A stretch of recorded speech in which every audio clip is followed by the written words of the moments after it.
Hi, fourth grade, and welcome back to Math with Mr. G. Today I'm here for week 2, day 5. Today we're going to continue our work with rounding. Let's look at our objective for today. Our objective is to use place value understanding to round multi-digit whole numbers to any place.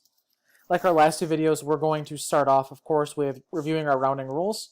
Like I said in the previous videos, rounding is just repetition and practice until you learn and get comfortable with understanding rounding and how rounding appears in many different contexts and place value sizes.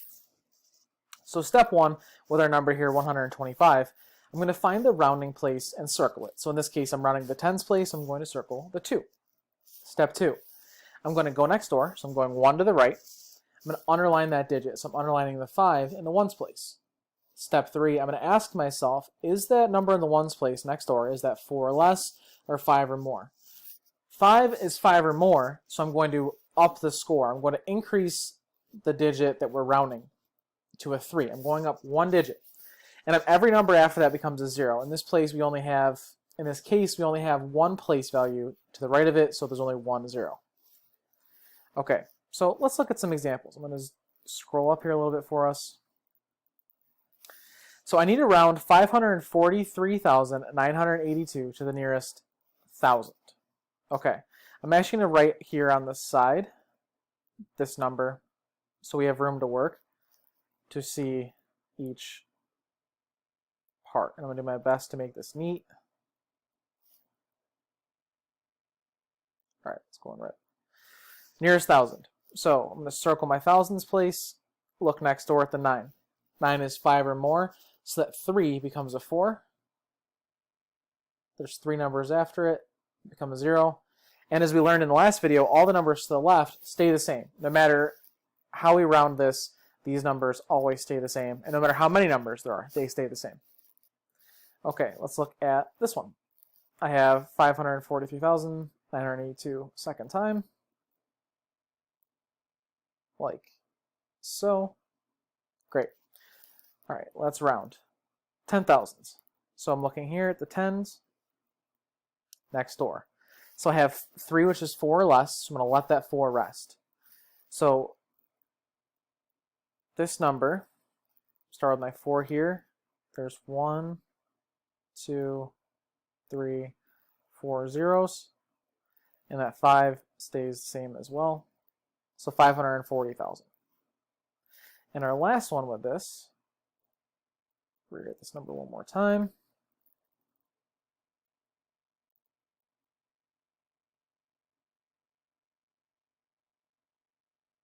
Okay. Here's 100,000. So I have this next door. So let's look. 4 is 4 or less, so I'm going to let that 5 rest. And 1, 2, 3, 4, 5 zeros after. 1, 2, 3, 4, 5. 1, 2, 3, comma. 500,000. Okay, let's scroll down and practice this again. So for this one, there are 598,500 Apple employees in the United States. We're going to round this number 3 times. So I have, let's just move up just a little bit more. Perfect. All right, so we have 598,500. Let's round this. This time we're rounding it to the nearest 1,000. So I'm going to circle my thousands place, look next door. It's a 5, so I'm going to round up. I'm going to raise that score of that 8 into a 9. So I have 9, 9, 5. Those numbers stay the same. Next door is 0. So notice that I change up the way I do this sometimes. I have enough practice to understand that I can rewrite this number either way. Sometimes I like to do the zeros first. Sometimes I like to do numbers in front first. But notice that I always write the rounded number first. I always do that first before I then follow up with writing the numbers prior or turning these after into a 0. Okay, 10,000, so 598,500.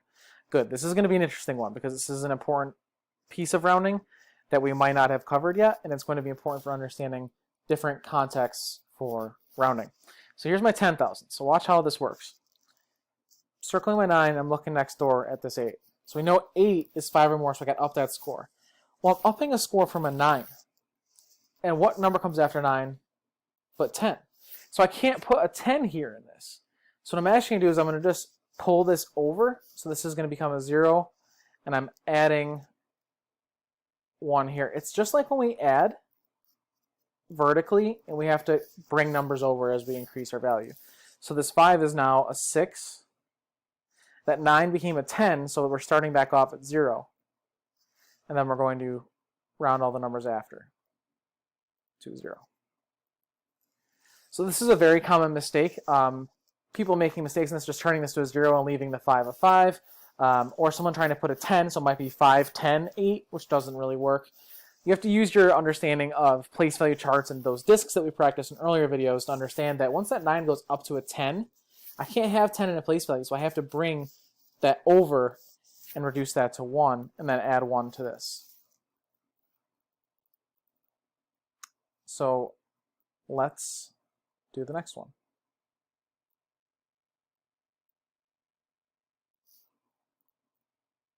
Great. All right. 100,000s. So here's my 100,000s place. I'm going to look next door, which is a 9. That is 5 or more, so I'm going to round up. This 5 becomes a 6. Every number after it comes 0, like so. Excellent. Okay, let's scroll down and let's work on this word problem. Let me get it centered there for us. Great. Let's move this over just a tad. Perfect. Let's do our cubes method, as always.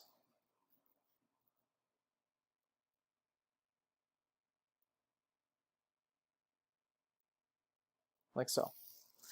So it says, I'll use my blue marker here, a company developed a student survey so that students could share their thoughts about school. In 2011, 78,234 students across the United States were administered the survey.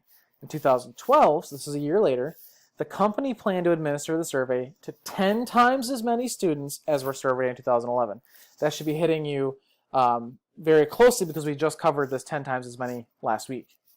About how many surveys should the company have printed in 2012? Explain how you found your answer. So there's a lot going on here, and this is the exact kind of problem that we use our cubes method on to really make this a lot easier on ourselves and turn this word problem into less reading and more math. So let's start with our C, circle important numbers. So as the years actually did change from 2011 to 2012, I am going to circle those, only to signify that it changed. And when numbers change for years, I always like to make a chart because it helps organize what happens in those years very simply. So I'm going to build myself a chart here like this. And there's only 2 years, so I'm going to have 2011, 2012 here. And I'm going to start off with this 4 piece here. So I have 2011 and I have 2012. Great. Okay, so we also need to circle how many students there were. So in 2011, there were 70,234 students. I'm actually going to just put that in right now to this chart to help organize it when I go back to look. I probably should write my unit to students. And then we're going to be doing 10 times as many for the next year. All right, now let's underline our important words. We of course have students, which is our measure, our metric, our unit. We also have times as many, so I know I'm going to be multiplying. Okay. I also want to underline the word about. That tells me I need to estimate or round, and I'll use my nice little rounding symbol there. So I'm actually going to add another column and row to this chart because I'm going to first find the exact total for 2012, but then I'm also going to find the about because I can't find the about, which is the rounded, unless I know the exact first. At least in this case, I can't. So this is going to be my, right here, this is my 2012 rounded. Okay. I'm going to box what's being asked of me. It's asking about how many surveys should they have 2012, and then explain how you found your answer. I'm going to actually box that here twice because there's actually two components to this answer.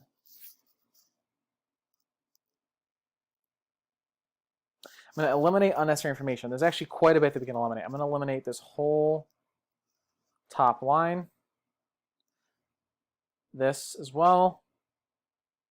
I don't care what they plan to do. All I care about that is 10 times as many were surveyed as in 2012. Notice how I made this a lot easier to look at. I only have to look at the stuff that's circled, underlined, or otherwise not crossed off. Now I'm going to solve. I have a couple steps here that I need to do. So I'm actually going to zoom out just a hair, bring this up here, so I have more room to work. So first I noticed, and I noted with the clue words, I need to multiply. So what am I multiplying? I'm going to multiply 78,234 by 10. So 78,234 times 10. And I'll put this as an equal sign underneath it. Now, we haven't covered vertical multiplication yet, but we've lucked out because this is a 10. And I'm going to follow something I call zero rule. So we have a lot of different zero rules, but in the case of multiplication, when we're multiplying by 10, we're going to take the 0 here and we're just going to put it at the end of this number. So I'm going to rewrite this number without commas, 78234. And I'm going to take this 0, I'll even do it in red to show you. I'm going to bring it down here. So I now have my 0 attached to it. 1, 2, 3, comma.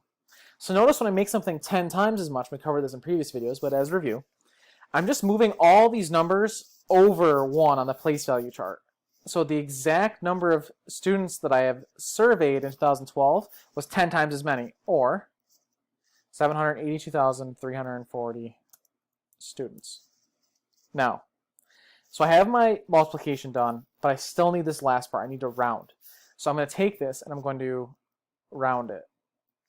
Now the question is what do we round to? What place value? We don't want it to be too different, but we also don't want it to be the exact same. Like I'm not going to round to the tens place here because I'm going to get the same number. We got to think about what place value you want to round to. In this case, I think I want to round to the 100,000s place. The reason I say 100,000s place is because if we have to hit this many at least, I want to make sure I do that. And if I'm looking at, let's say, a thousands place, I see next door there's a 3, so this becomes 0, 782,000 about. The problem with that is you're leaving out about 340 people. If I were to round to the 10,000s place, same problem. I look at the 2 here, so this 8 stays the same, all the numbers become 0. There's 2,340 people that won't get a survey if I'm creating about 780,000. So I'm going to round to the 100,000s place to make sure I've covered all of those people. So I'll circle my 7, look next door. 8 is 5 or more, so I'm going to up the score. 7 becomes an 8. All the numbers after it become 0. So about 800,000 students. 800,000 students. And I'm going to now explain this. I rounded to the 100,000s place to get the most accurate estimation while also making sure every student received a survey. Just like that. I'm now going to circle it and solve. I suggest rewatching that bit a couple times to best understand the rounding. So let's scroll down and round this one.